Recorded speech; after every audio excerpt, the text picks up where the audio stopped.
اس آگ کے عنوان پر مجھے حسن بصری رحمۃ اللہ علیہ کا ایک واقعہ یاد آ گیا۔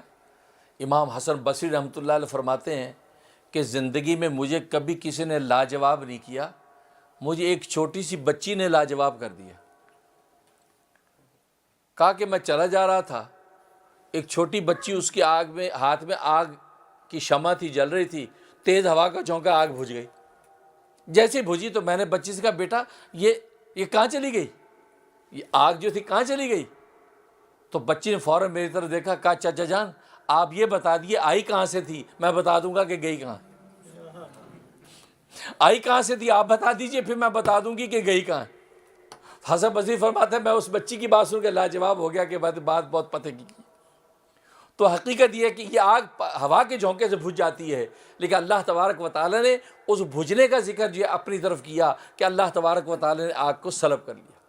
اور دوسرا اس میں اشارہ اللہ نے اپنی قدرت کا کیا ہے کہ دیکھو انسان آگ جلاتا ہے، اسباب قائم کرتا ہے، اپنی حرارت کے، روشنی کے انتظامات کرتا ہے، لیکن میری ذات اتنی قادر ہے جب چاہے ایک لمحے میں سب کو ملیہ میٹ کر سکتی ہے، لہٰذا میں ان کی آگ کی روشنی کو ملیہ میٹ کر دیا، یہ کچھ نہیں بگاڑ سکتے۔ فَهُمْ لَا يُبْصِرُونَ، ان کو کچھ نظر نہیں آ رہا۔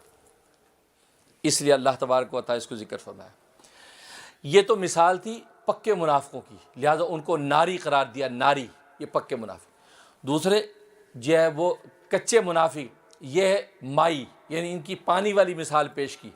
فرمایا او کصیب من السماء، یا ان کی مثال ایسے ہے کہ جیسے آسمان سے بارش برستی، فیہ ظلمات، اس بارش کے اندر اندھیریاں ہی اندھیریاں، ظلمات جمع کا صیغہ ذکر کیا کہ اس میں اندھیریاں، ایک بارش کا اندھیرا، پھر رات کا اندھیرا، پھر بادلوں کا اندھیرا، کئی اندھیرے جمع ہو گئے، اس لیے ظلمات کہا کہ جب بارش برستی ہے تو کئی اندھیرے ہوتے ہیں، کہ بادل کا اندھیرا ہوتا ہے، پھر بارش کا اندھیرا ہوتا ہے، پھر اگر رات ہے تو رات کا اندھیرا۔ ورعد، اس میں بادلوں کی گرج، وبرق، اور بجلی کی کڑک اور چمک، یہ اس کے اندر، یجعلون اصابعهم فی آذانہم، وہ اپنی انگلیوں کو کانوں میں ٹھونسنے لگتے ہیں۔ اب بجلی کی کڑک، گرج، دھمک جو ہو رہی ہے بارش کی، یہ خوف کے مارے کانوں میں دیتے ہیں انگلیاں۔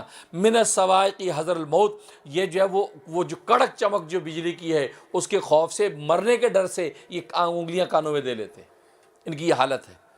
واللہ محیط بالکافرین، اور اللہ تبارک و تعالیٰ کافروں کو گھیرے ہوئے۔ یہ مثال دی ہے کچے منافقوں کی۔ اب دیکھو فرمایا کہ اس میں اندھیرے ہیں،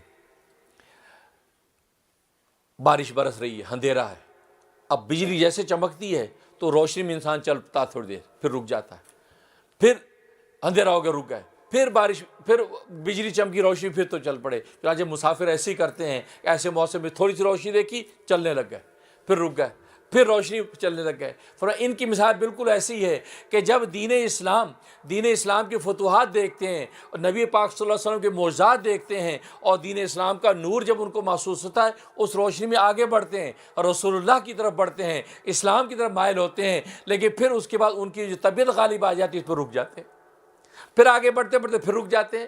تو گویا کہ یہ کچے ہیں، کبھی مائل ہوتے کبھی رکتے ہیں، کبھی مائل ہوتے کبھی رکتے ہیں، کہ جیسے کہ ایسے موسم میں، بارش کے ایسے وقت میں انسان مسافر جب چلتا ہے کبھی رکتا ہے، چلتا ہے کبھی رکتا ہے، بالکل اسی طریقے سے ان کی حالت ہے۔ نتیجہ کہ مذبذبین بین ذالک، یہ کبھی ادھر کبھی ادھر، نتیجہ کہ یہ بھی حقیقت میں منافق ہیں، لہٰذا یہ ان کو بھی منزل نہیں ملتی۔